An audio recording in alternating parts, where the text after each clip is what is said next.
Hey, what's up, everybody? Your boy Jeffrey L. Boney here for another edition of Trending Tuesday. So excited to join you on this evening. Unfortunately, not live in studio at K. Davis Showroom Plus in Southside, Sunnyside, Houston.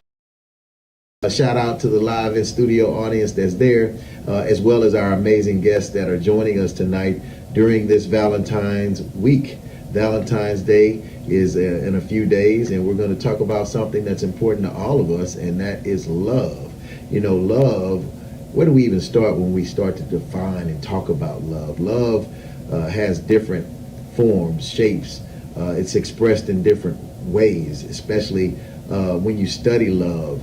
You know, there are so many types of definitions of love, but one of the most, and I guess considered to be the highest form of love is agape love, because agape love is based off of a conscientious approach and decision that we make to love selflessly versus loving based off of feelings and emotions. This week in the Forward Times, I wrote an article called Love as a Sacrifice, and I talk about agape love, and I talk about different examples of sacrificial love, because sometimes we always base our love off of a feeling or of an emotion, or how we feel this day or how we feel that day, or what someone did or didn't do for us or to us. But agape love is a love that chooses to forgive while seeking also to heal versus hurt.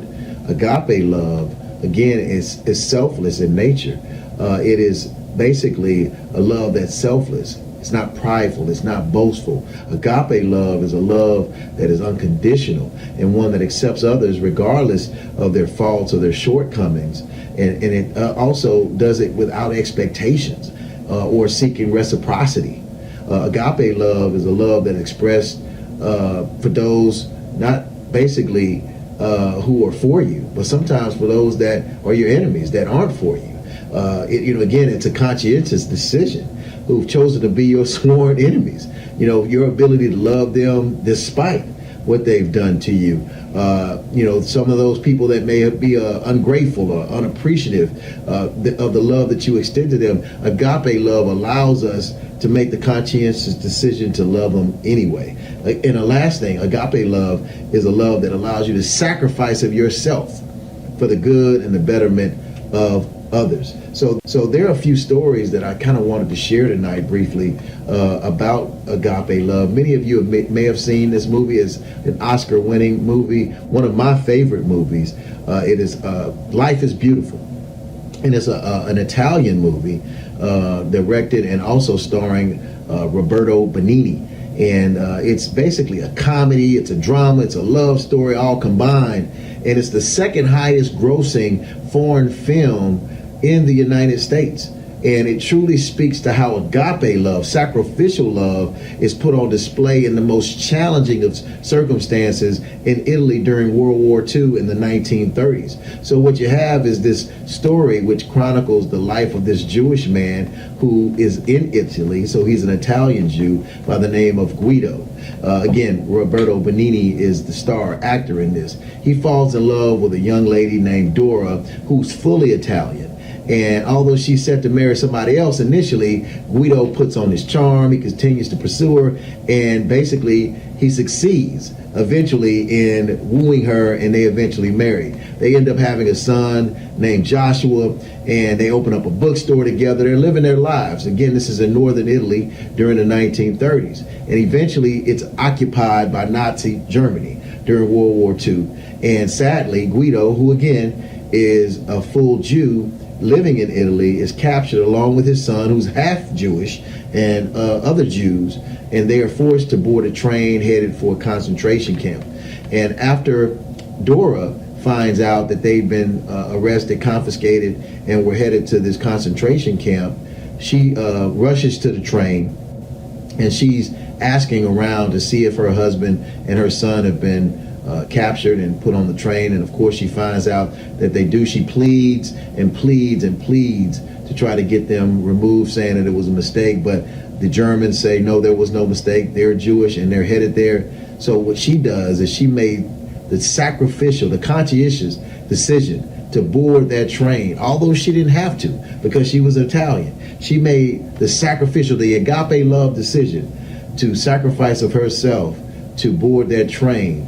And basically, not knowing what was going to happen, but the atrocities that they had heard about what was happening to Jewish people by the Germans, she knew what she was getting herself into. But she made that agape love decision, that conscientious decision to board that train. So while in camp, although they were separated, while they were in the camp, Guido tries to do things to let her know that he's thinking about her.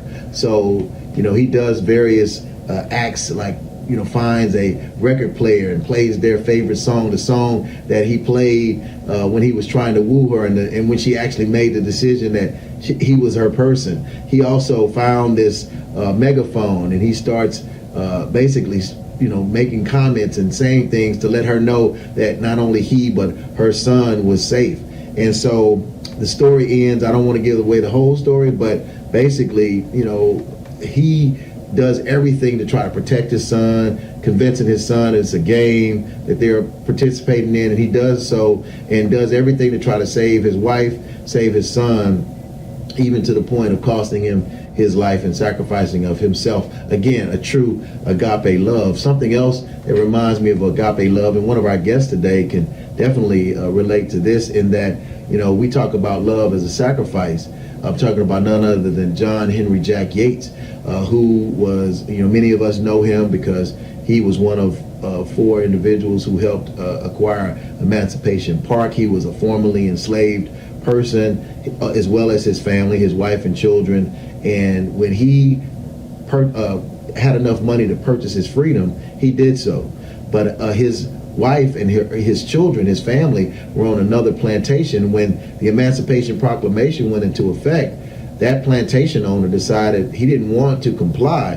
He wanted to continue to be a slave owner or enslave people of African descent. So he moved to Texas, where they were a rebelling state, and they decided not to continue, not to acknowledge and not to comply with the Emancipation Proclamation. So they continued slavery in Texas. And so that plantation owner moved there, as well as John Henry Jack Yates, his wife and children. So what did he do?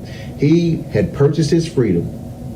He could have remained free, but agape love, the sacrificial love that he had for his family, he chose to be re-enslaved. He chose to be re-enslaved. Why? Because he wanted to be with his family. So according to Merriam-Webster, sacrifice is the act of giving up something, especially for the benefit of someone else. So what have you sacrificed for somebody else, and how have you shown agape love to someone else? Agape love suggests that true love goes beyond physical attraction or temporary emotion. What are you willing to sacrifice for who and what you love? I know in the Bible it talks about how for God so loved the world that he gave his only begotten son, that whosoever believed in him shall have everlasting life. There are many other stories and scriptures in the Bible that talk about that type of love. But as we celebrate Valentine's Day, let us remember that love is beyond just our physical view of one another, our emotional ties to one another. All of those things are important and all of them matter. But agape love, our willingness to sacrifice for one another, is what matters most at the end of the day. Again, what are you willing to sacrifice for someone else to show agape love? I wish I could be with you all on tonight, y'all, but hey, listen, I hope this blessed you in some shape, form, or fashion. And I know that the conversations that we have with those individuals that are participating tonight for Trending Tuesdays will help us tremendously as it relates to their relationships and showing what true love is to them. God bless you all, and we'll see you at the next Trending Tuesdays. Peace, everybody. Peace. Whew. Jeff, we really do believe that you wish you could be here with us tonight. That was some introduction. Good evening, and welcome to Trending Tuesdays. I'm Danette Davis, and I have here as my co-host since Jeff really was the snow. Jeff is in D.C., and so he got stuck. But he wanted to be here, and we wanted him to have his say about love. Love is in the air. It's Valentine's week, and we've got two tremendous couples and a third couple that's going to join us, and they have their stories, and we want to jump right in and let them share. But first, I want to introduce Chris Johnson, who's my co-pilot here tonight. We're going to do our best to fill Jeff's big shoes and talk to you, and then introduce our couples. So, Chris, if we can introduce our couples, you can share, tell them a little bit, who you are, and then we'll have the couples introduce themselves.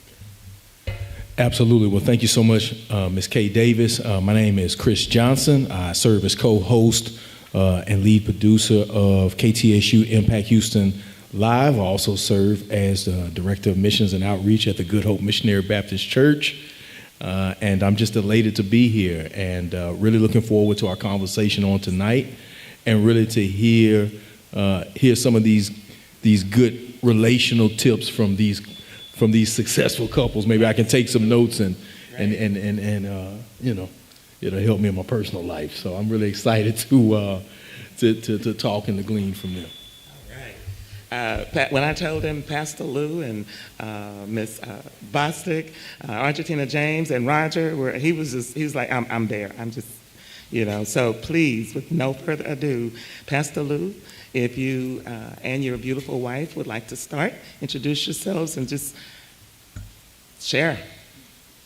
I'll let you introduce yourself first. Ladies first. Yes. Say happy wife, happy. My name is Jacqueline Bostic McElroy, affectionately known as Jackie. I am an attorney, a prosecutor with Fort Bend County DA's office. My second full-time unpaid job is First Lady of Antioch, supporting my husband in his ministry, a part of various community organizations, and happy to be here to talk about the subject of love. And my name is Pastor Lou McElroy, and I am the senior pastor of the Antioch Missionary Baptist Church located downtown Houston, where we are celebrating 159 years of service to the Lord and loading up 160 for next year. It is definitely a treat to be here and to share and just to be a part of this discussion when we talk about love. Pastoring, husbandry, and the whole nine. Love is the essence and the core of who we are as a people. And it is the resilience of that love having Valentine coupled with Black history. Right. And when you look at the love that a people had for themselves, and as Brother Boney mentioned, the emancipation of slaves, particularly in this area, Freedmanstown, where our church is located, the essence of who we are as a people in this community, who Antioch is as a church, is rooted and grounded in love. As he explained, that our first pastor, Jack Yates, sacrificed himself and his love to go back into slavery to be with his family and his wife and children. So, happy to be here. All right. Argentina? And Good evening. I'm Argentina James, and I am happy to be here tonight. It is a wonderful way to kind of get ready for Valentine's Day with your agape love. I am the president and CEO of Hilday Public Relations and Hilday Industries, and Roger and I have been married for 8 years, and we still have that agape love. all right. That's interesting that Argentina has finished her statement already, because normally she's very voiced, but we'll hear more from her.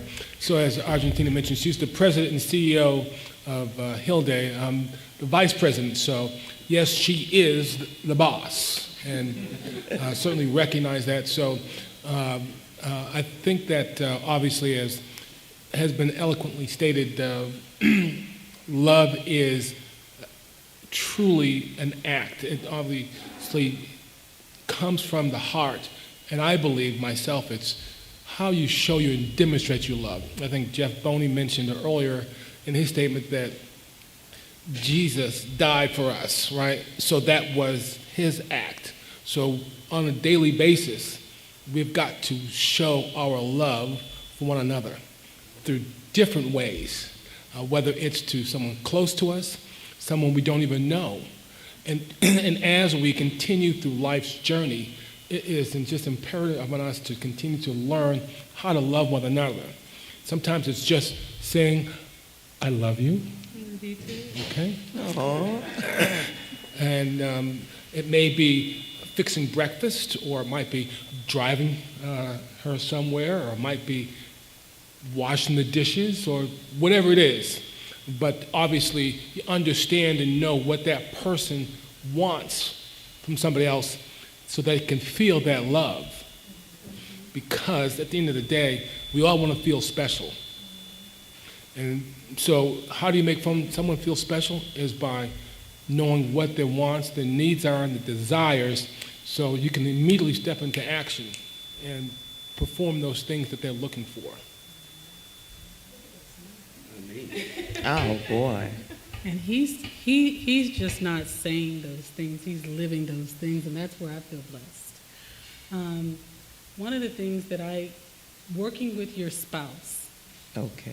on a daily basis and going home and living as husband and wife, trying to create those boundaries where, okay, this is work, and then this is home, and this is how we're going to live at home. It's an effort, and it's an intentional transition, and we love doing it. I think that is a good point. Although we don't work together, as an attorney, I don't bring the courtroom to our home. I do bring church home, though, don't All the time. All the time. But that's Praise the okay. Lord. I'm always preaching a sermon. I have one hot in my pocket that I'm always willing to share. And she's my little church member at home that always listens. But And yeah, I vet them out before we debut them on Sunday. But I am very mindful of a godly relationship. And if you look in Proverbs around chapter 19, chapter 21, there are several verses on like it's better for a man to be in the wilderness than in the home with a contentious woman, or on the rooftop than with a contentious woman, or nagging is like a continuous dripping. And so I am mindful, and don't hate me, I'm coming from a spiritual point. I love Black Girl Magic and what we do out in the world. Yeah. But that does not mean that comes into our household where our husbands cannot be the head of the house. Now, you said a mouthful. You said a mouthful. Argentina, I agree, and the temperament of that is measured in our household, in that he knows when to allow me to be me, and I understand and I allow him to be him. And what that means is, one of the things he says to me all the time, and I always say, what do you want to be happy? He said, I love making you happy. And that's what I like doing. That's why he drives me wherever I need to go. He does everything. And I said, well, let me love you so you can love me and be happy, because that happiness. But in a serious way, then understanding what's important to him. And all that he requires and all that most men require is to be respected in their household and in the relationship. And so with us having a blended family, this is our second round. So we knew what didn't work and we didn't like. So we're very mindful of this relationship and how we really would like to make sure that this relationship is centered in God and love and family. And so that's what we work hard at doing. And we don't always get it right, but it's a continuous effort. So let me add to that. Obviously, individually, it starts with your core foundation.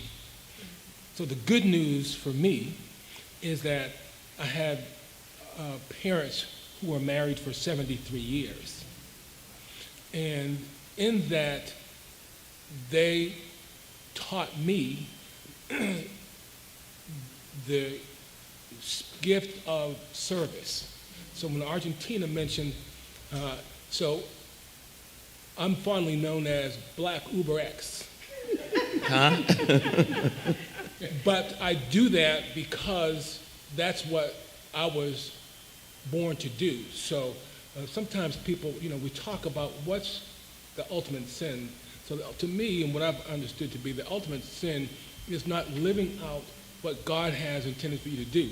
Everything else is just manifestation. But if you're not living out what God has you to do, maybe that'll preach one day, one of these sermons.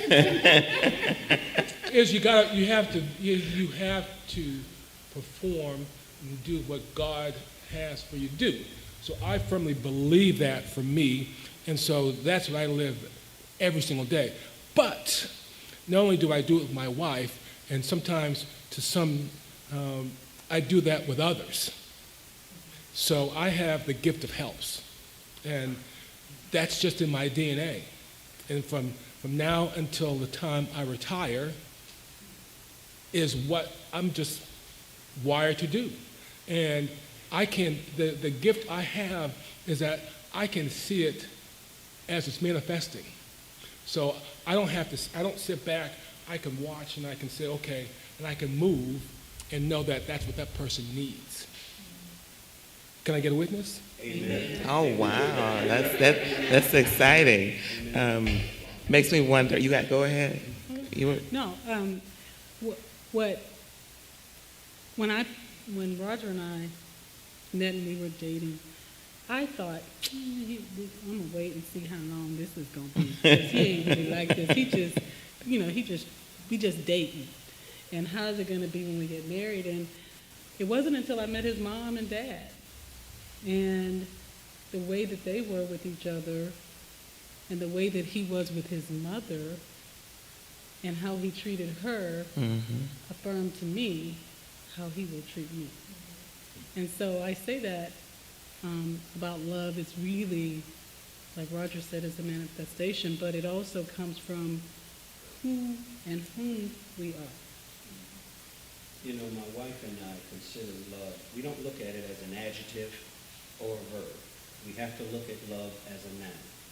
Love is not something you fall into or fall out of if it is real love. Love embodies who you are, and it should serve, to Roger's point, as a propulsion mechanism that allows us to just be and do.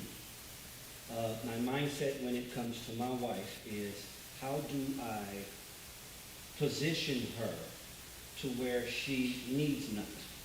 So that keeps me thinking, that keeps me considering her. And when we look at our relationship, and we talk about dating, but when we met, it was a love conversation. We needed to understand each other, the background. You mentioned his parents and the longevity. What interested me in my wife that I found very attractive was that she grew up with her parents, and no knock on him who was from a single home or anything like that, but then she also grew up with two sets of grandparents. And so you see generationally this teaching, this passing down of information from a legacy standpoint that as black families, as a black culture, we do. We do it in our sleep. And being afforded the opportunity to pastor such a wonderful church, a wonderful congregation, it just gives me an opportunity just to love on so many people. It's the core of who I am. And when I met her, it was one where I knew I was complete. I knew, now she'll tell you we started dating in 2013.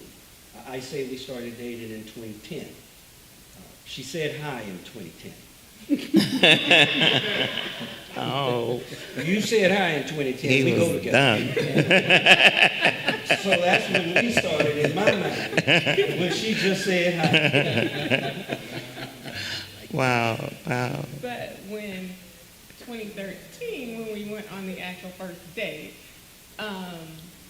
what I realized is, you know, the Bible says be equally yoked, and people will think, oh, well, you believe in God, and so we equally yoked. But that can mean so many different things.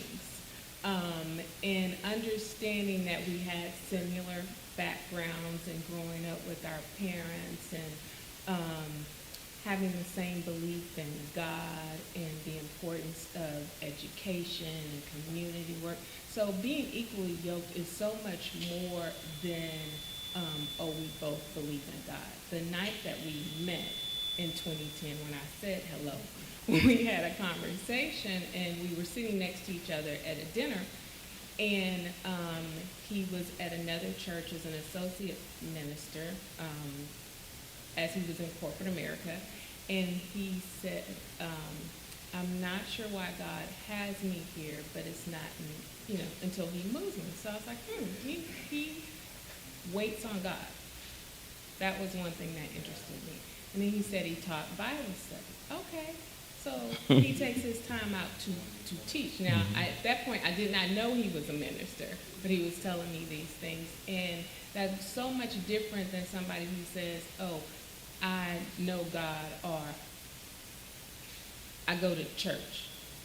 But what are you doing after you go to church? Right. Who are you? How do you represent God? How do you show God's love? And so it's really important in understanding, one, who you are, and that that person knows who they are, and that you all are complete prior to coming together. And I think when you understand who you are, know who you are, then you can see the needs of the other person, and you can understand it's not all about you, and you can meet your spouse's needs before they ask, because you are in a position of serving because you love that person. Well, you know, boy, y'all make it sound so easy. Y'all make it sound so easy. I'm almost afraid. I know there's some young women that I'm not going to ask anybody to raise their hand in the audience, but, you know, it's not always. So, yeah, go ahead. So I think, you know, as we were talking, I think you were going on this path. So is every day easy? No, it's not. And so as the Bible tells us, right, is that there's going to be those storms that are going to come. So how do you handle the storm? Yeah. And obviously, as I mentioned, you're going to have that foundation. Because storms are going to come, and, you know, so we've had some very interesting conversations. But because of the foundation, you know you're always going to be able to come back. And I think that one of the things that I've said, obviously, people do the two F's, either fight or flight. Right. And I've said, well, why about just face it? Because if you're going to fight, that's the third F. Just face it and work through it. So when those times come where you have those serious conversations, things happen in relationships, because the biggest thing most times it's because of lack of communication. What about, you know, because we talked about love's in the air, but this is Black History Month and service and things like that. And I think all of you participate in service or what have you. And I'd kind of like to talk a little bit about what that looks like when you've got to go do this because you really need to do that or what have you. How, you know, maybe a little bit about what that is, maybe some things that you do with respect to service. Because I know that all of you guys are really big into knowing how important the community is, right? We're not going to talk about not just specific things that you do, but just share with you a little bit about service, why we should do it, love of community, the value, and a little bit now, you know, Argentina, I know you are in business, and relationships matter, you know, and so if you would. Sure. My core being is giving to others. I feel, and I have been blessed, and I always work very hard to identify ways to help the community, to give back, to do the sweat equity too, you know, not just the financial, but the sweat equity. One of the things in my business, I picked 3 nonprofits to do what I would do for a paying client, to help that nonprofit be successful and flourish. Because if we don't do it, especially now, if we don't do it, there's no one else to do it for us. And I also believe that an open hand, when you're giving, you have that hand open and you can receive. A closed hand doesn't receive. And I just believe that every time that I do, and we give, like, sorority, very active in the sorority, very active in the Links, very active in the ensemble theater, very active in the Young Women's College Prep. But I try to find that balance in helping to raise young, especially girls. Mm-hmm. I have a son and a daughter and 2 bonus daughters. But the girls in particular and young people in particular are my interest and where I give the service to, because if we don't raise them up right, if we don't give them what they need, if we don't show by example who we are and who they can become, then we have not done our work. We've just been very selfish. I could spend the type of money I spend and give to the community. I could be on trips. He and I could go everywhere, but we're okay with who we are and where we are, and not that trip that we could have gone on, because we've helped someone beyond ways that we wouldn't even imagine. And when you have people that come up to you, you don't even remember all of the things that they may have benefited, and they come in and say, I remember when you came and you said and you helped me. Mm-hmm. I do internships. We do internships at the company.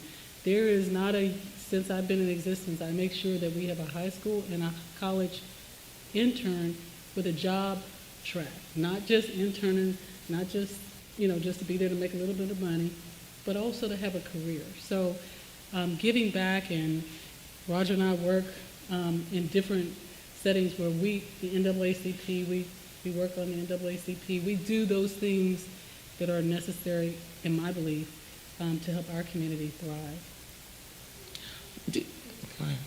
Go ahead. Yeah, well, service is when you talk about love, if that is your core, then service should be secondary to that. Because what love is the outpouring of what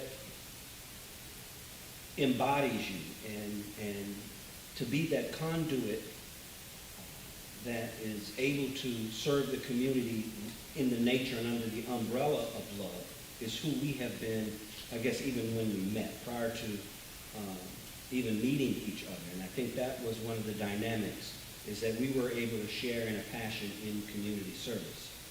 I'm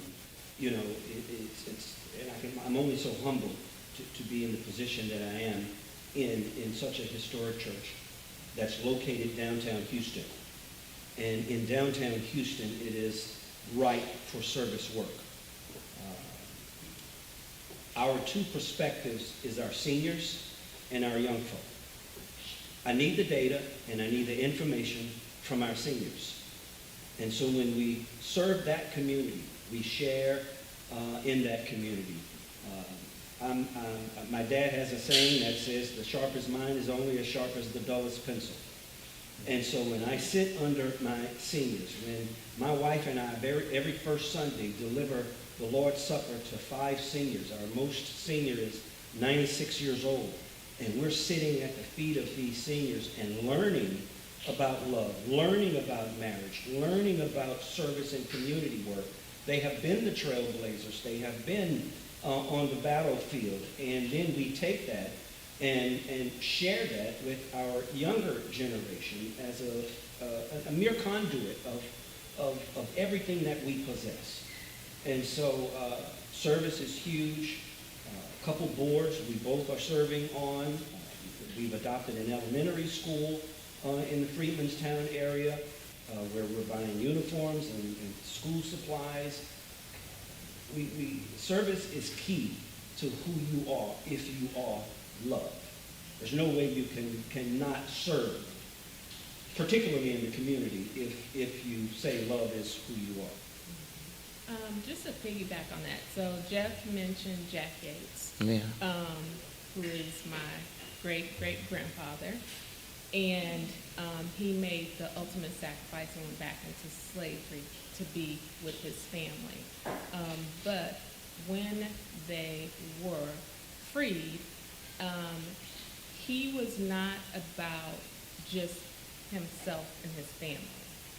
He was afforded the opportunity to learn how to read when slaves weren't supposed to read. The master's son taught him how to read. And so once they were all freed, he taught others how to read and work with others in buying property and building their own community in Fourth Ward. And so when you are blessed, and we have all been blessed, you are to be a blessing. God is not blessing you for you to hold on to everything. Whatever he's blessing you with is to share with others. And when we're talking about this, I think Roger touched on it earlier, in that love is colorblind. Love is not a class. It's a class all by itself. Love is not considered a financial equity or any regard in that manner. So if there's no shortage of service, especially in this community that we live in. There's no shortage of being a blessing. There's no shortage of sharing your love with the rest of the world. Now I'm going to ask this question, and then we'll go to a break. I know they were telling me that in this climate now, some things, people are looking at percentages and numbers, and they're saying the family, which is like at the crux of, for so many years, African Americans, what have you, kept, some things really going, and back in the day, that was it's what we held on to.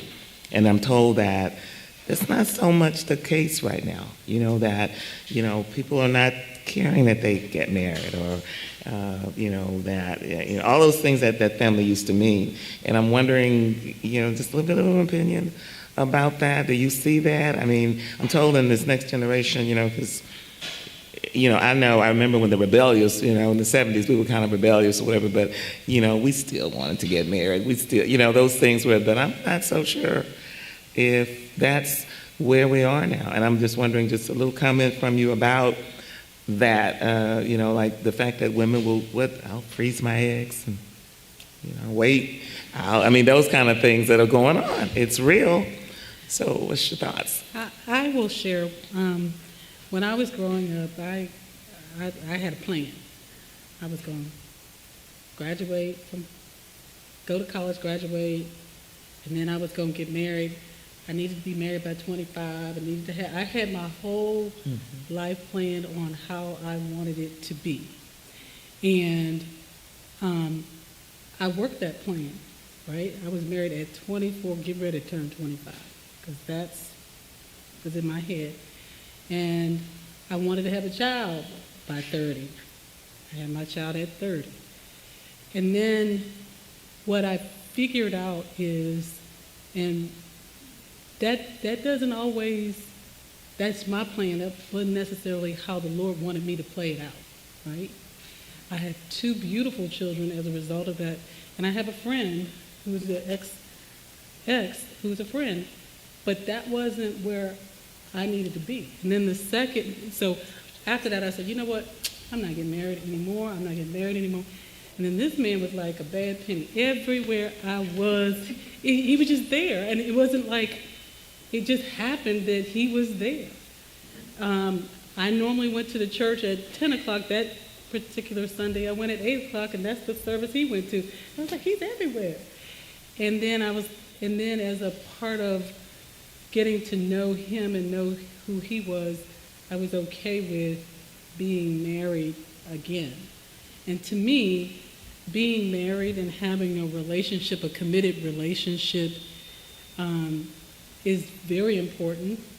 And I believe that demonstrates to not only that commitment to Roger and I is also a commitment to God, and it's also a commitment to my children to set, hey, you can be married, but this is what marriage and love should look like. And I always wanted to make sure that I created an atmosphere where they can know what love really looks like. There were times back with my parents, you didn't get divorced, it didn't matter what they did. And we're just blessed in this life to make a decision about, is that okay? Because it may not be okay. And so stepping out there and being able to make that decision and then end up finding the love of your life is just a blessing. So that's my Valentine's. So I think that just going back to the question that was asked, if you look at the climate, and I would like to say that in the grand scheme of things, and I've said this before, one of the challenges that we're facing is that when I was growing up as a kid, there was 3 major networks: ABC, CBS, NBC, and then some independents. Now, there are so many different outlets and media that you can go and get information that may or may not be facts. So when I'm at church, you can see families, but at the end of the day, because of the fact that there are media outlets that have so many different images and things that don't really depict sometimes what's happening. So you can listen to some statisticians that say, well, the birth rate is going down, or things, but until you can actually analyze, in my opinion, I just like to deal in facts. I don't really know enough facts. I can see it, but I have to go and analyze the facts. But to me, we live in a world where there are relationships, there are good things happening, and unfortunately, what makes the news? So we don't get that counterbalance. And so that's why people ask that question, what's happening? What's the climate? Well, there's both, but we only get to hear the bad news because that gets the ratings. The news doesn't start off by saying so-and-so just had a baby or so-and-so saved somebody. So that's the challenge that we're faced with, is that we're not getting the facts. And until we can really get the facts, then, to me, I like to deal in facts. So I'd say there's some good things happening. And I say this to my daughters all the time. Look, when you went to bed last night, did you hear any gunshots? Did you have to wonder where you're going to get your next meal from? Or did you have to worry about having a roof over your head? Now, in some parts of this country, but by and far and large, most people don't. So we have to really understand the facts and really look at the facts to be able to make a determination of what's really happening. Okay, so this is our last question, and then we'll go to Ms. Kay. So you all have been married 8 years, correct? And you all have been married 9 in April. 9. So I'm gonna ask you all a question. Are you better off now than you were 8 years ago? Are you better off now than you were 9 years ago? No, sweetheart. Listen, he jumped at that. Go ahead, sweetheart. No, man, I am 100% better. Jackie completes me. I refer to her as my rib. When I met her, I knew in an instant that I would marry her. Now, a lot of this has come with time and age. I'm retired. I'm 64 years old. I've lived life. I've experienced a lot. And so a lot that I'm sharing is a lot of insight based on a lot of mistakes and a lot of trial and error. But when I look at my life today and where my life was single, corporate,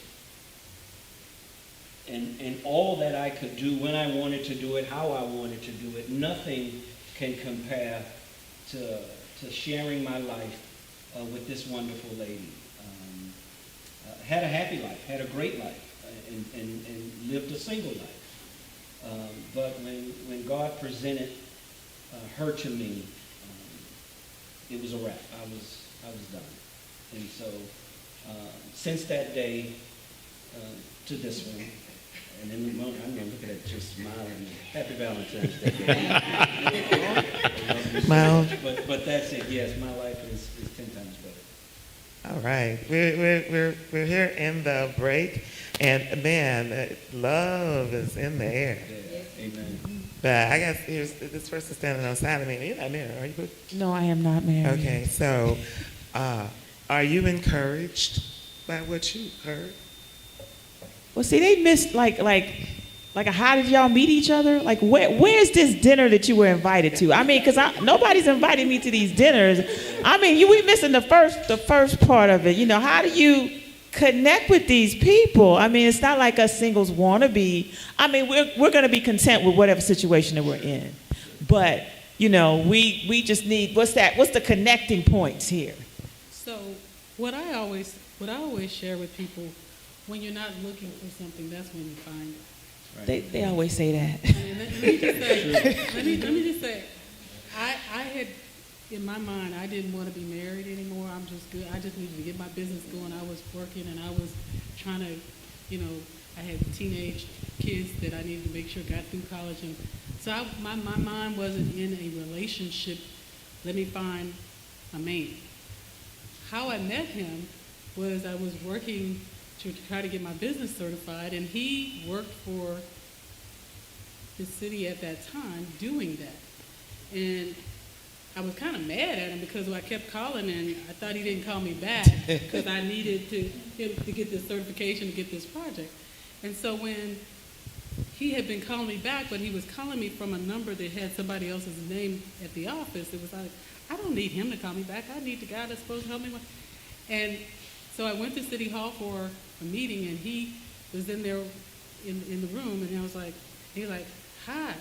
I was like, I don't even want to talk to you because you won't even call me back. So I was all, and then he said, but I did. And the elevator closed, and I went downstairs, and so I went back and I looked at him, and it was him.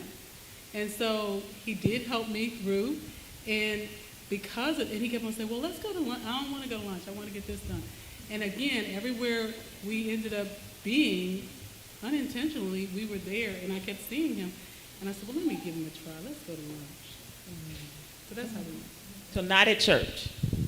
Not at church. It's not Just always. saying, not at church. the answer. It's not always. People keep telling you to go to church. Okay, not at It church. was affirmed at church church, because, again, I went to church and I normally didn't go to that service, and that was the service he always went to. And so I was like, okay, so he's even at church.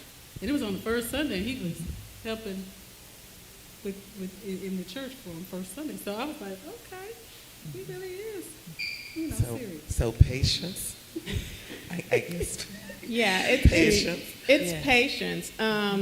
When we met at a dinner, I was actually in a relationship with someone else, and so Look at his face. But look how God has things to happen, because then he met somebody after that. We kept seeing each other because we had mutual friends, and in 2013, the same weekend, unbeknownst to us, because we weren't communicating, we broke up with the people we were involved with. The same weekend, The same weekend. And without then, knowing. what, like 2 weeks later? Yeah. Yeah, 2 weeks later, we see each other. It was All-Star You can tell Weekend. him. Okay, so he threw a killer party, and my friend invited me to the party. And he had no idea I was coming. And so that's how we reconnected. And at the time we reconnected, and we literally had broken up 2 weeks before with the people we were involved with. And I was like, I'm not getting involved with anybody. I was reading this book that was like, be single for 6 months. And to tell you the truth, I wasn't going to get involved with another black man. And That girl was done. and God said, no, this is what we're doing. This is when we're doing it. And so you have to be submissive to God. And I wasn't, like she said, I wasn't looking necessarily to be in a relationship at that time. And I was also willing to be submissive to what God's will was for my life. So God is apparently telling me to go places I'm not going. Is that what that's what Yeah. I need to hear Nobody knocked on our door and said, hey.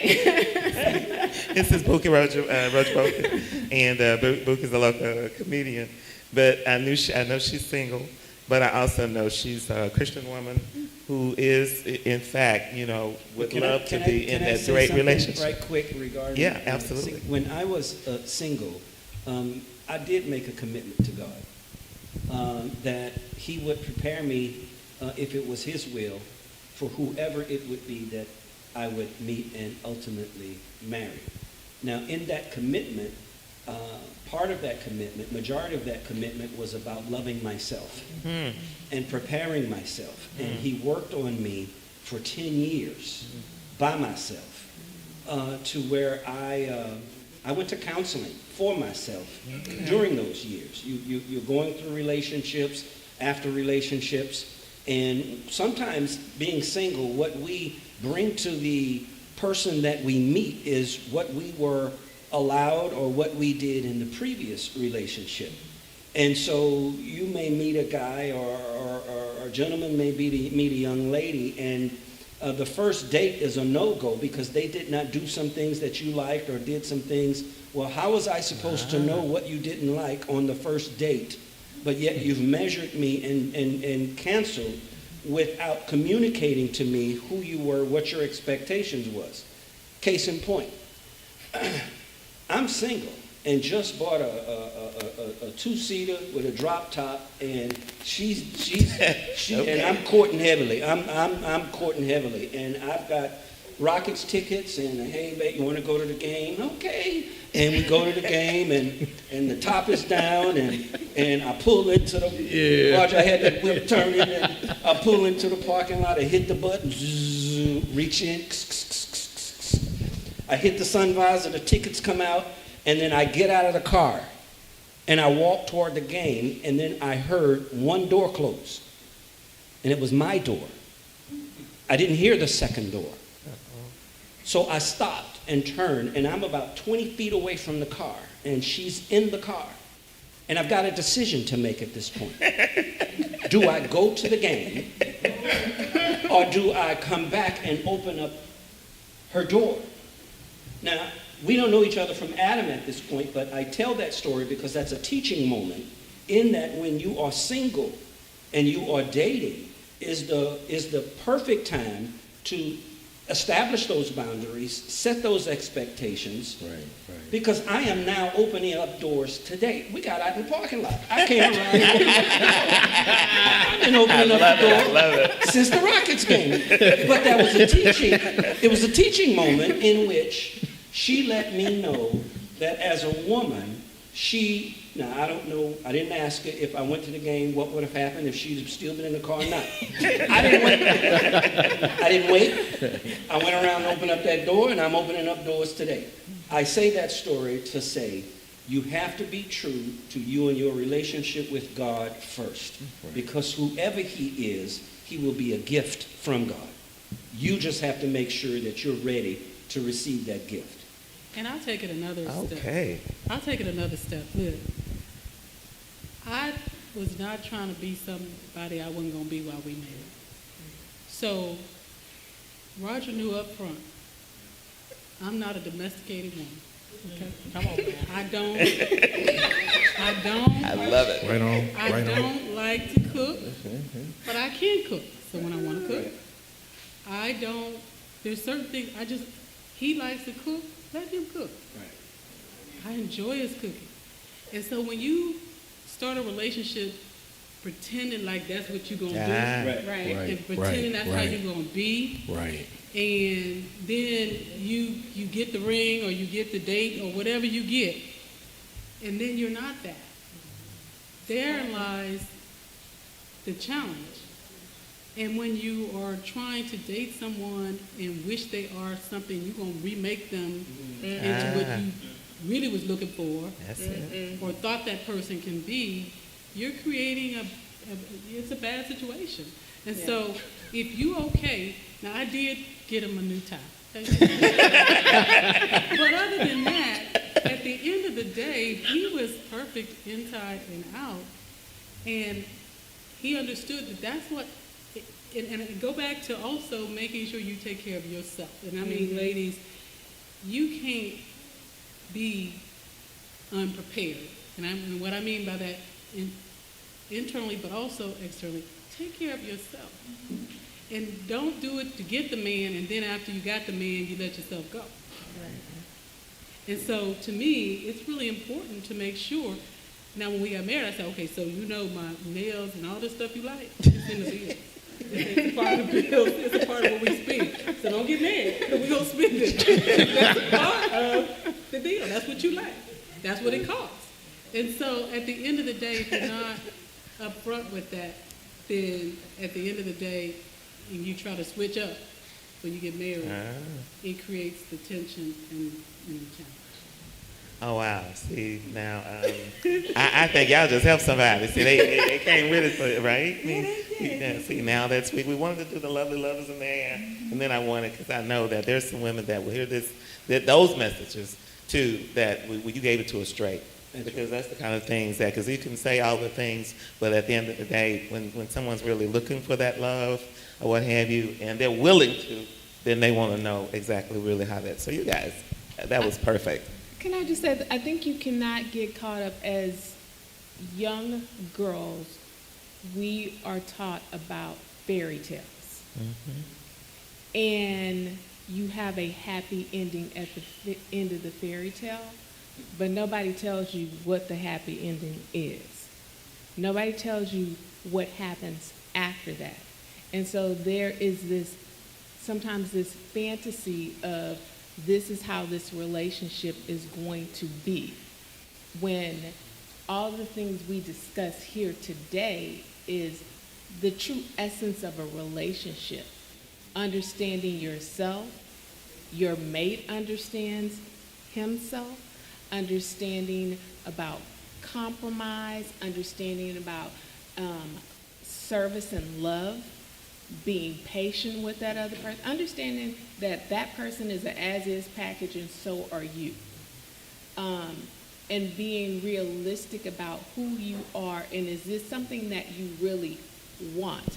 People study to be whatever profession. I went to law school, 4 years undergrad, 3 years law to become a lawyer and continuously learning. But are you studying and learning to be a mate? Do you know what it says in the Bible? Women, respect your husbands. Husbands, love your wives like Christ loved the church. So understand, one, spiritually what God has in store, and then two, understanding that love language that your spouse has, and being realistic about who you are, and working together as a team. So are you happily ever after? Yes, I got my happy ever after. See? All Because right. he knew, like I told him, I'm domestically challenged. But I cook. I love it. I really appreciate you taking it. We hadn't necessarily planned to take it, but, you were, it's Valentine's Day or whatever, but I really wanted to help some people. So I wanted you to really come like that, because there are single women And who, men. really can use that straight talk. And we have to be honest about that. And I knew Buki would come with the questions or whatever. I've known her a long time, and she's going to come. She's really Great that's important to her. She has her, like she reminded me of you when I met her, when you said that. Yeah, that's been her thing or what have you. But, time goes on. You have to kind of let God kind of lead a little differently. And I wanted you to share that, because there are other women that will hear this and can use that. So we really appreciate that. Thank you for your assistance. She didn't know. Now I call up in a minute to do some things or what have you. We worked together for a while. Now we've got, while we're there, and I am going to go to break so you can breathe, and I'm going to introduce to you our artist in the break. If you would come up. And one of the things we do, so everybody knows, K. Davis Associates, because we do furniture, fixtures, and equipment, we love the arts. So, and many of our clients will come to us and say, I can get some great art and things like that, but we just also know that it's beautiful. And so what we do is offer, of course, this was here. This is the other artist that was with us last week that did her work. But this young man, short notice, working with, what is Orange. He's one of Orange's mentees. And so we said, Orange, we need a mentee. It's like you talked about Argentina, and these are his works. So I'm going to give you just a few minutes to introduce yourself, if you would. Yes, ma'am. Hello, everyone. My name is Daniel Haynes. You can find me on Instagram, Artflux. My whole thing is growing, flowing, and just living. So that's what my art is. I try to capture boldness and color and texture. My piece is behind these wonderful gentlemen and ladies. Also on this table right here, and the turtle up on the stairs right here. Particularly with speaking about the one behind y'all, it just captures, I like to capture the boldness and the beauty of Black people in general, as well as the legacy with Chadwick. He's one of my inspirations educationally, him representing just amazing historical men in the movie industry and bringing those to life, and just speaking truth to power to that. So that's my artwork. You can find me, you can support me wherever you, just by following me on Instagram. And I love what y'all talked about love, family, God, everything. It's centered and rooted around love. So God bless y'all. Thank you. And Lauren is passing out. We have, Gina, you want to come up? What have you? Gina Beatty. I don't know. Is your husband going to make it? You know, yeah. You know, Gina just got married. How long ago? When did you get married? December 1st. And I wanted them because, you know, December 1st, right? Now me, I've been married 30 years or whatever. Yeah, whatever. And my husband is in there fixing the food. And so just like you guys, to me, I thought the synergy, because you do work together, even though you say y'all work the same place, yes you do, because he's at the church and you're first lady, yes you do. And you too, or what have you. And that's something that my husband and I have learned to do. And you're right, it's a process, right? But he loves to cook, and he's doing that. And I want to say I love him. You know, and it is a choice every day. We said when we started dating, I choose you every day. I have to choose you every day because I don't have to. We have a blended family as well, so there's nothing making me do this. I'm choosing, and that became a real motto that we live today, or what have you. Gina also is a published poet. Awesome. Right? And so I've known her a while, or whatever. I love her work. And I wanted her, like I said, her husband was going to get here at 8. He was working. He's a chef. He's at the hospital. And we wanted to bring him on after the break, but I don't know if he's going to make it. But I do want Gina to do her poem. And if you ladies, we're going to have a toast after whatever. We're running long. But I wanted all the ladies to have a rose. That was something I thought, just to say how much we appreciate you. And you are that. You're delicate, or what have you, and strong. And prickly, and we stick you if you're not, you don't treat us right, just like a rose, right? And stuff. I also see we have an engaged couple over there as well, or what have you. So you guys are on the way, right? They already made that choice. They're going to do the leap real soon. That's what I'm told. So, but Gina. So Danette had asked me to write a piece, and then this morning she said, "Did you write that piece?" And I was like, "Oh yeah."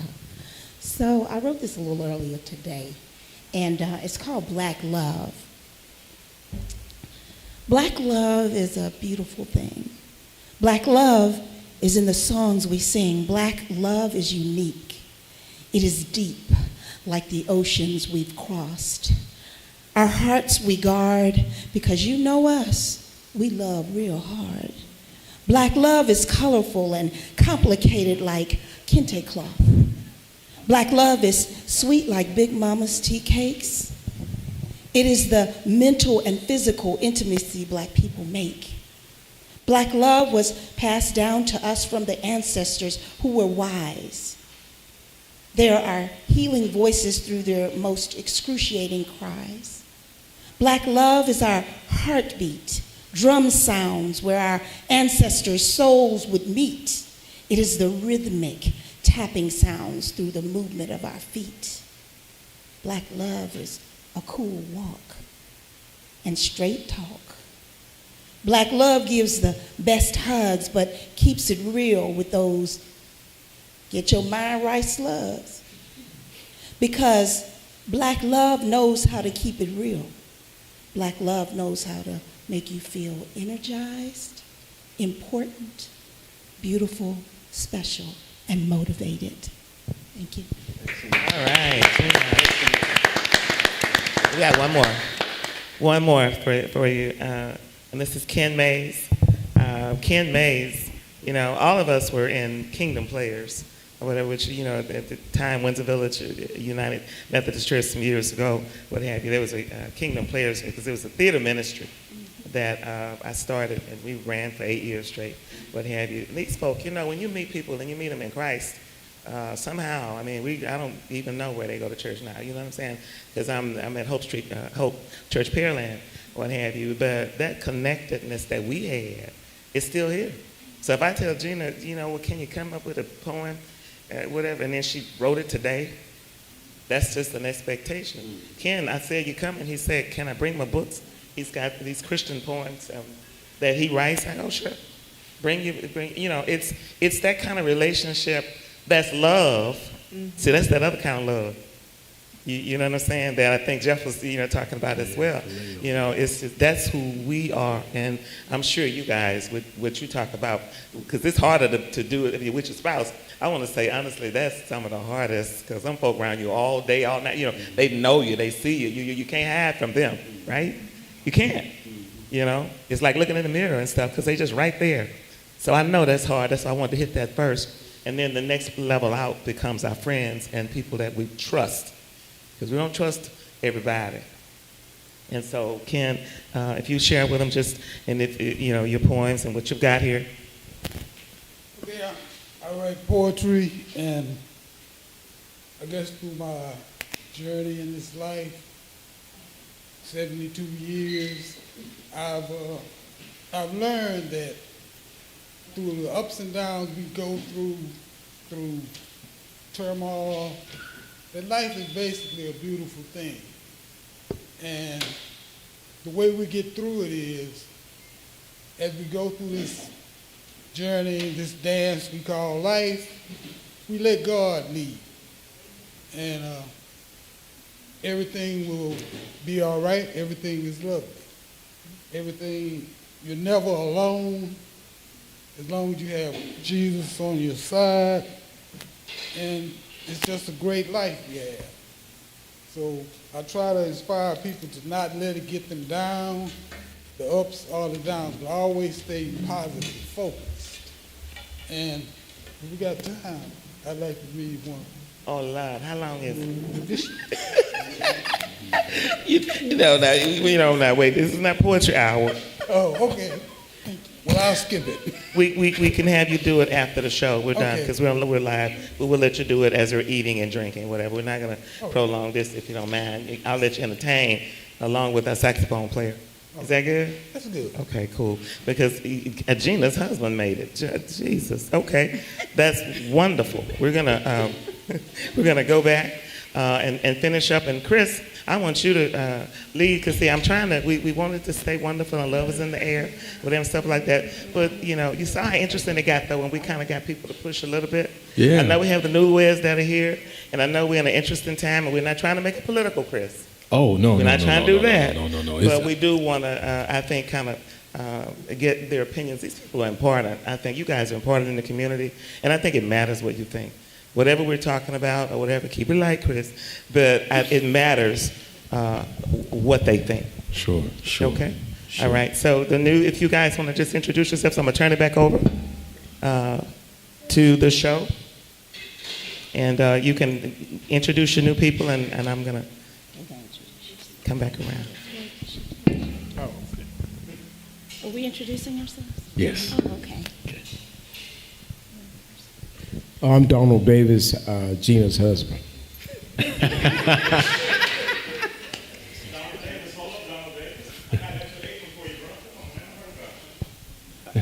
Hey, I just come from that. But if you need me, I'm willing. I'm Gina Beatty. I'm married to Don Davis. Did we say anything about ourselves? Mm-hmm. We did? Yes. I'm a retired educator, and presently I'm looking to go to seminary, and I do have a nonprofit called Black Girls Are Beautiful, and it works on physical, mental, and social awareness. That's what we do, and we're pushing for positive images in media of women of color, what I call more realistic images of women of color in media. So that's what I'm doing right now.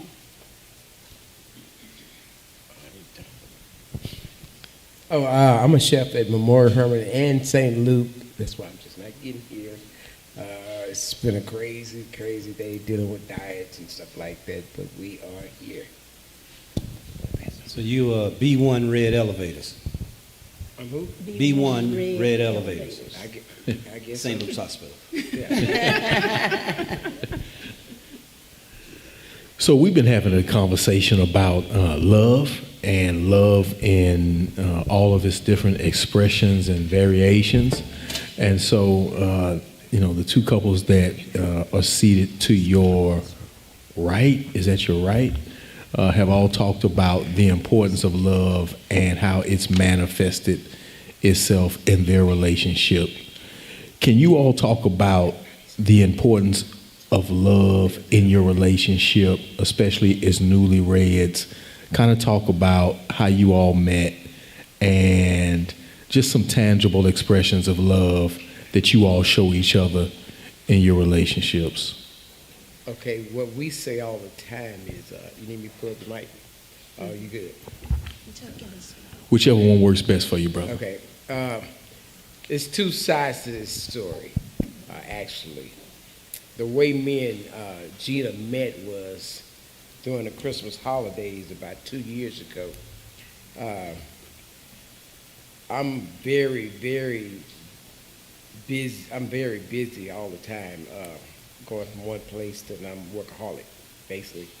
And so I had been on Facebook because my sister had told me to go on Facebook dating. And I was like, no, I ain't trying to do all that. I'd rather meet somebody in person, blah, blah, blah, so on and so forth. So one of my nephews put me on there, and I started getting little hits. And every night I talked to different people. But I talked to about 20 different people, and a lot of people was playing games and so on and so forth. And like I said, it was during the Christmas holidays, and I had lost an ex-girlfriend like a year before that or so. And I really wasn't feeling the Christmas holidays and stuff. And I had just said to myself, man, I'm going to leave this Facebook date thing alone.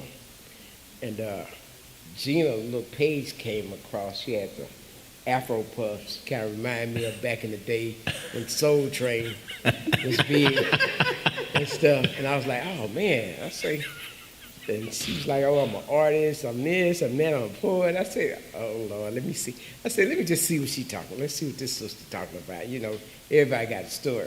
And so we started texting each other back and forth, back and forth. And my key to meeting a woman to see if they for real, I say, let's meet. And she was like, hey, where you stay? I said, I'm in Humble. She's like, oh, I stay in Pearland. Like that. I was like, oh, wow, we way two different distances from each other. So I said, well, I tell you what, I work over in the Galleria area, and I think the closest place we could meet is probably like 288, the new HEB. And it's more safer for me and you, because I'm always thinking about my safety too.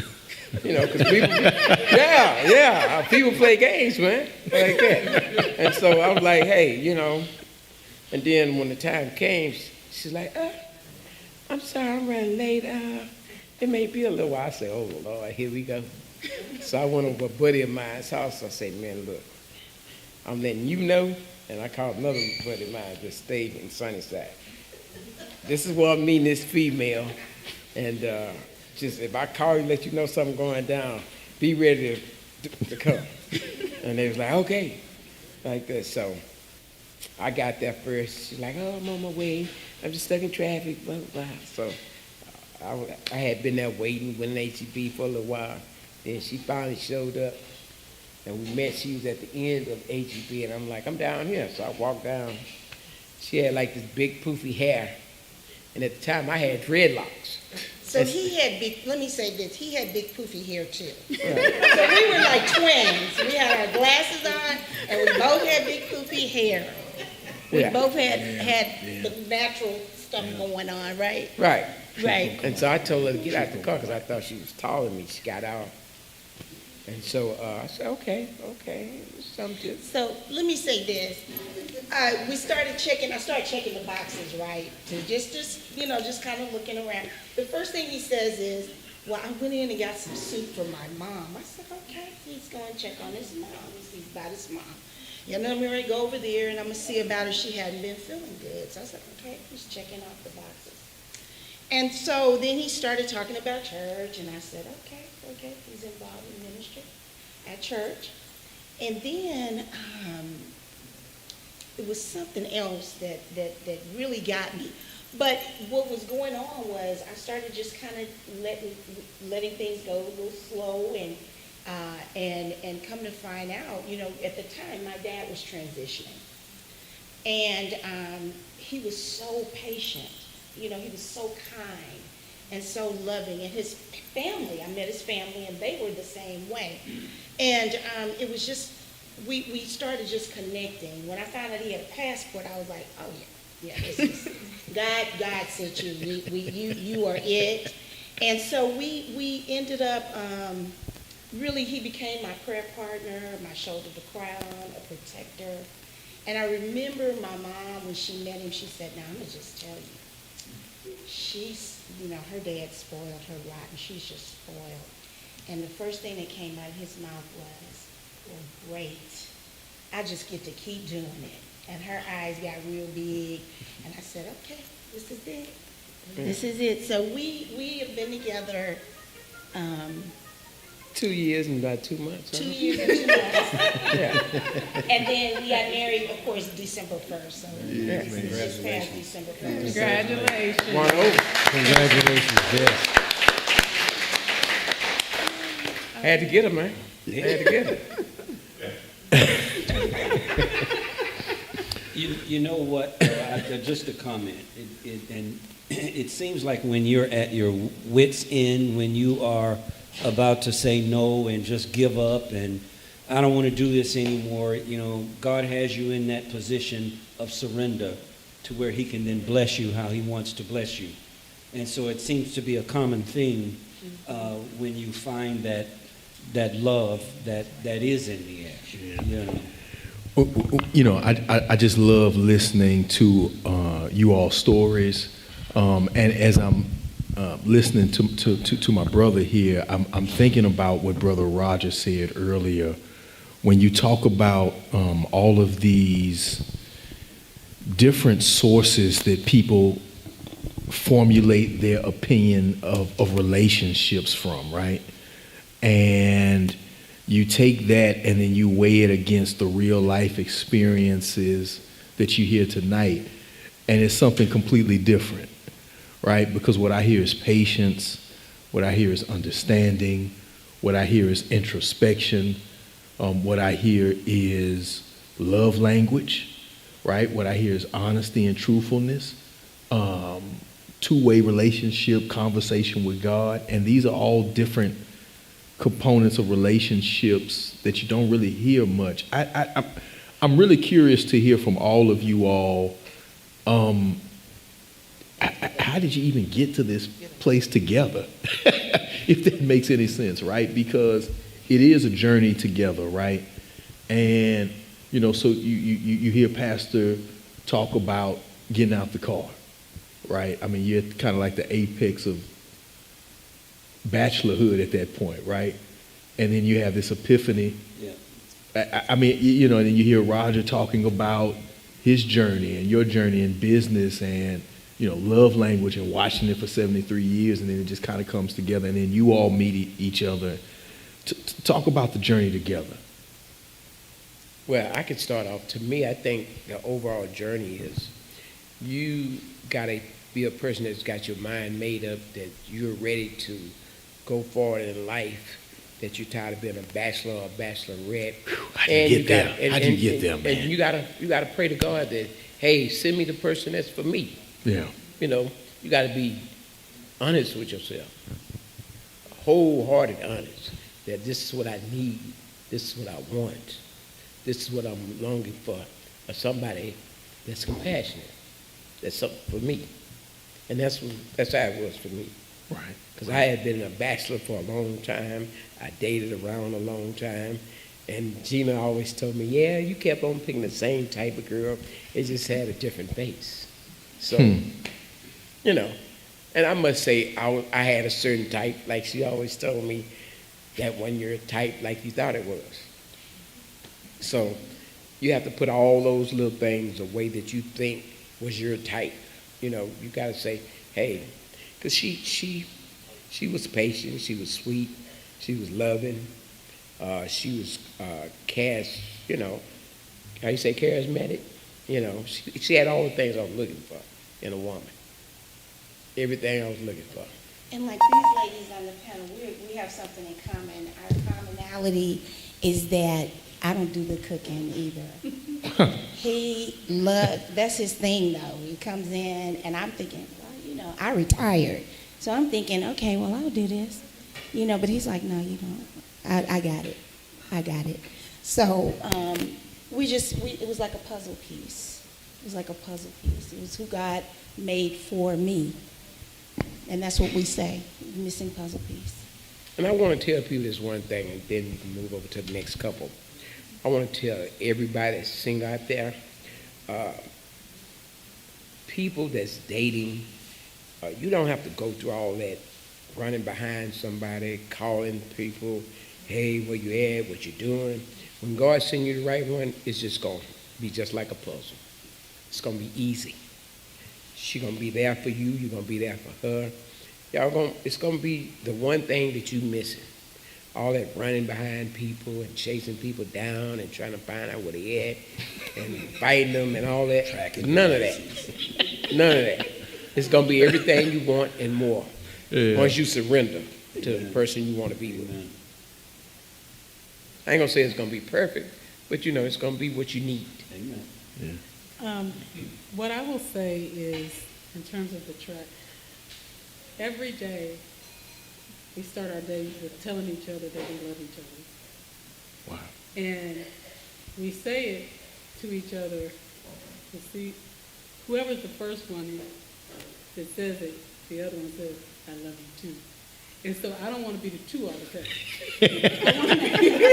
So we're trying to beat each other to the two. Because I was going to ask you, who says it first between the you? I was like, I didn't say it. You got to keep saying two. You got to tell me first too. So we have this thing where we go back and forth. But that being said, also on a serious note, we can be so jaded with all of this social media and how people project themselves, sure, even couples, on the social media that, they got it going on, they this, they that. And it could be, and most times it is, a very tormented relationship.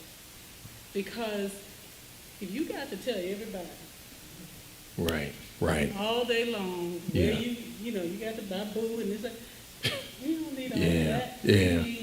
Because for me, the best expression of sharing and demonstrating the love is showing it to him. And we don't have to do it in the social media. Because what happens when it goes wrong, then people are like, why are they not on no more? They ain't on no more. Then everybody try to figure out, what happened? Oh, they ain't got that ring on no more. That part.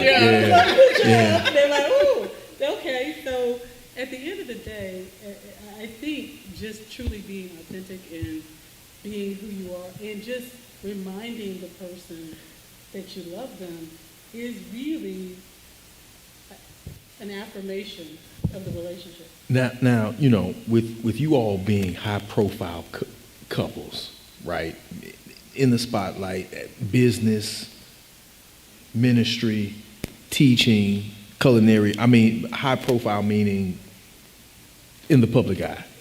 How do you resist that temptation to do the social media thing? Because it's right there. So I'm going to start off by saying, I don't do social media. I don't do Facebook. I get secondhand TikTok. I do LinkedIn, so it's not an issue for me. Right. So I'm going to be very succinct in what I say. Patience, humility, and the word that we have not said, forgiveness. I think, it's funny how people watch your relationship. And I'll never forget, I had a girlfriend, we went to dinner, and she said, and this is after Roger and I were dating, and we had just gotten married, and we went out, and she and I went out to dinner. She said, girl, I didn't know Roger was a bailiff. I was like, yeah. She said, girl, how'd you do that? And so, imagine she was married. I said, well, what were you going to do? What were you going to do? Right? Yeah. I'm serious. Yeah. And she just said, oh. And so, she said, I never looked at him as somebody, well, why would you? You married. But anyway, but the point was, You look over, you step over $1 to pick up a quarter.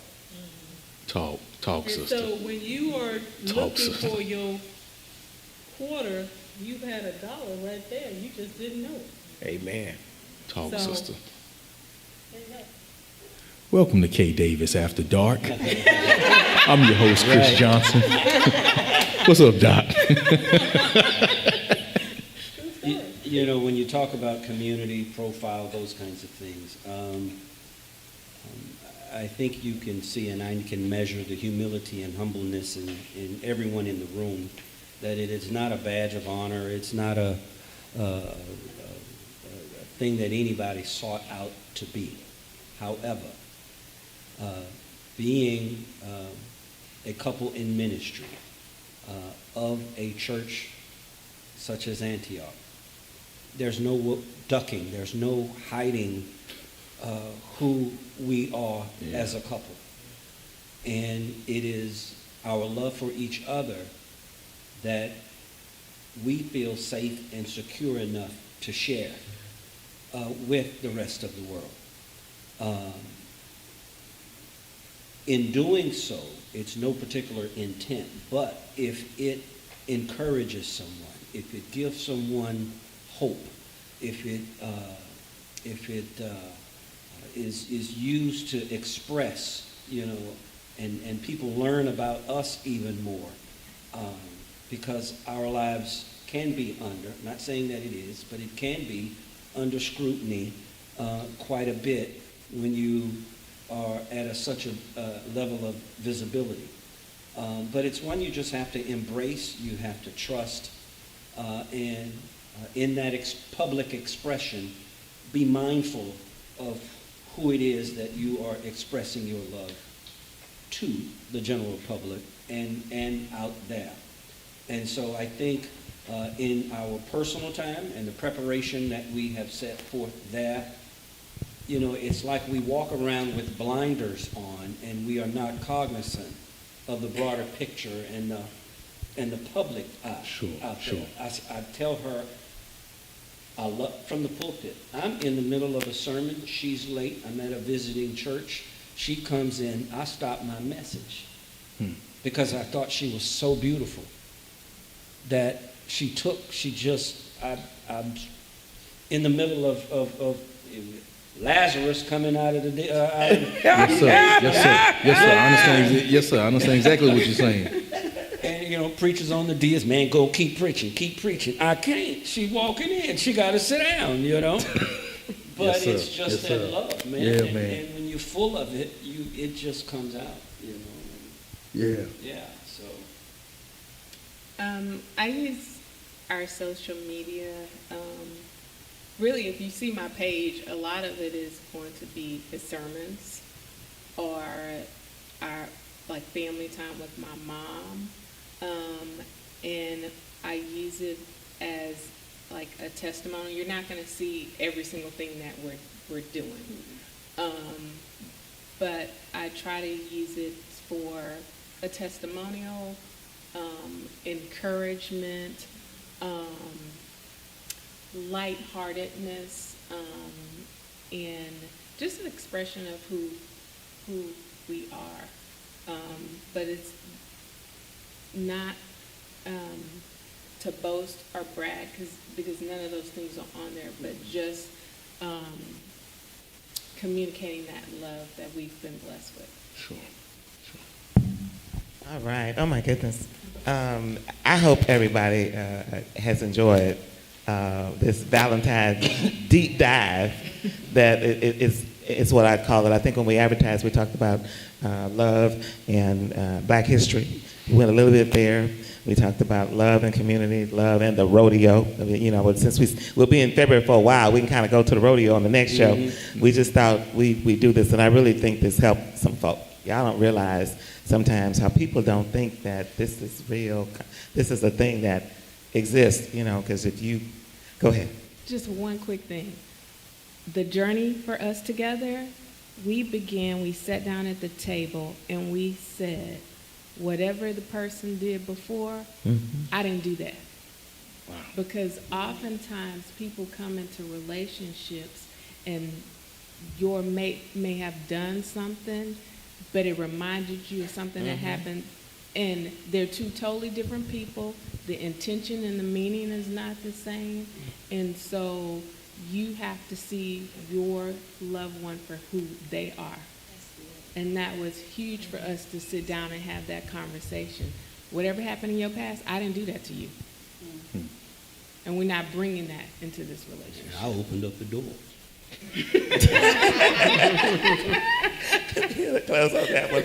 What I wanted to do, thank you. I appreciate you so much. And I thought I'd bring my husband up here. What have you? Of 30 years. This is Edmund Davis. This is the chef of the night. And as we close, one of the things I also wanted to, hey, that's my brother over there. How long have y'all been married? 55. I thought I'd throw that out there. Bookie, where is she? At 55 years, that's right? Okay. So it's certainly possible, and in this room, I think we have a very positive vibe going. But what I want to do, in closing, just let you know that we appreciate you very much. And Avery, if you could put up on the screen or whatever, because, we've been in this place, a year, what have you. You guys know this is a new adventure. My office is over on Wheeler, and Argentina and Roger are clients of ours, and we love you. And we appreciate you, I don't know, in this time, I'd say we wouldn't go in politics, but we need to support each other, and we're going to have to do that. It's real. We're going to learn how real it is. But now, up on the screen, or whatever you can notice, my husband is opening up what we call the salad show, what have you, which is a parade of salads. Well, what it is, you have a flight of wines, they do 3 and you pair. He's doing 3 salads out of 4, and you pair the protein and the wine. We're doing it in reverse because my husband's an organic chef, and I'll let him tell you what the menu is tonight. Avery, can I show the second one? That's the salad show. And then because we're in this area, guys, and we always talk about service, we have our arms around addicts, and we adopted Young at Christmas and gave every child a gift. That was really something, what have you. We love them. Pastor, is he still here? Our pastor across the street.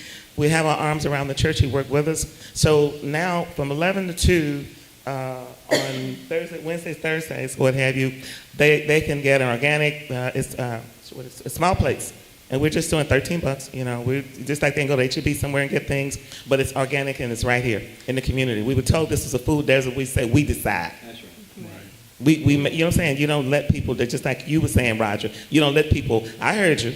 You said you don't let people tell you that love is not, and we're not whole, and we're not all of that. They don't get to decide. We do. And that's what we say about this. And that's what he's doing from 11 to 2. And then make a salad with Chef Eddie plus dinner. It's just like you do sip and paint and that kind of thing, or what have you. You make a salad as a couple, as a group, what have you, but then dinner served, what have you. But it's another thing to do. And we're trying to do it. We're not trying to. We built this building. We're doing it right here because we feel like Sunnyside and Third Ward, or what have you, have been the nucleus, and it's going to get even better. So we want to thank you for coming out tonight, and we'll look forward to you in the next Trending Tuesdays in 2 weeks.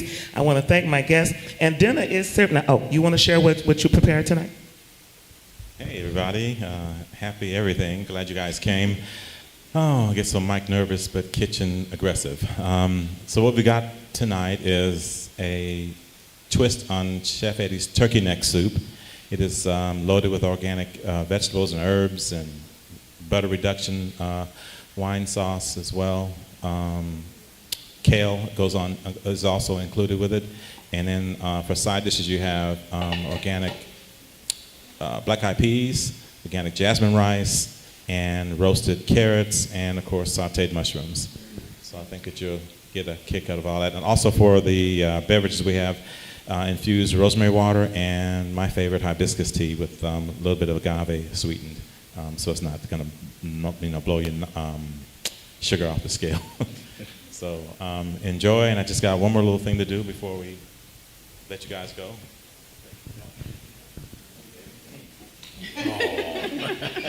Miss Nanette. Okay, all right. Do you cook?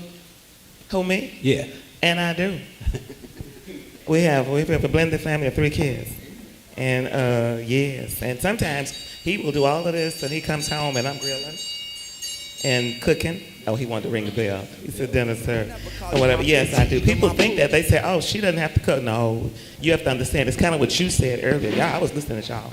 See, we still do that. We get home, and I may have cooked, and he'll come and see what's in the pots, even though he's cooking every day. But see, this is his job. When we get home, I still will make a pot roast. I still will, you know what I'm saying? And the kids will still come through on Sundays because they expect that mom's always going to cook. So we don't lose who we are in the home. And so I heard y'all when y'all said that, because that's real. And for those of you who understand that whole thing about when you come together and you make that, you know, what you are and what he, you know, and who likes to, and that kind of stuff. And it's what you in your home. See, it can't be your stuff. It's got to be how we do and how we accept and love each other.